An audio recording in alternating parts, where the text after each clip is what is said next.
الحمد لله رب العالمين والصلاة والسلام على رسول الله صلى الله عليه وسلم ما بعد እንግዲህ በዓለም ዳርቻ የምትገኙ ወንድም እህቶቻችን የምንገኘው ኮምቦልቻ አሊፍ የበጎ አድራጎት ማህበር ነው።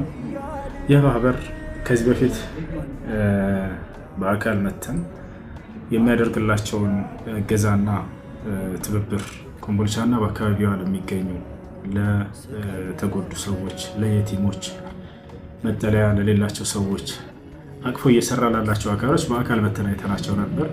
በተቻለ አቅም በቲክቶክ ላይቭ ላይ እገዛ ለማድረግ ሞክረን ነበር ለእነርሱ። አሁን ላይ ከዚያ በበለጠ መልኩ እገዛና እርዳታ የሚያስፈልጋቸው ናቸውና ሁሉም ሰው በዓለም ዳርቻ የሚገኝ ማንኛውም ሰው እርዳታና እገዛ እንዲያደርግላቸው በአላህ ፍቃድ ጥሪ እናደርጋለን። ነቢያችን ሰለላሁ ዐለይሂ ወሰለም ሐዲስ ላይ ምን ብለው ተናግረዋል? እርሐሙ መን ፊል አርድ ይርሐሙኩም መን ፊስ ሰማ፣ በምድር ላሉት እዘኑ በሰማይ ያለው አዝና አላህ ሱብሓነሁ ወተዓላ ያዝንላቸዋልና ብለው ተናግረዋል። በምድር ላሉት ስናዝን ጊዜ አላህ ሱብሓነሁ ወተዓላ ደግሞ እርሱ ያዝንልናል ማለት ነው። ሐዲስ ላይ ሲናገሩ መን ላ የርሐም ላ ዩርሐም አሉ። ለሌሎች የማያዝን እርሱ አይታዘንለትም ብለው ተናግረዋል። እና ስለዚህ በተቻለን አቅም ለነዚህ ለሃዎች፣ ለምስኪኖች፣ ለአይታሞች በማገዝ የነገው የአኺራ ቤታችንን እንገንባ እላለሁኝ። ሰላም አለይኩም ወራህመቱላሂ ወበረካቱሁ።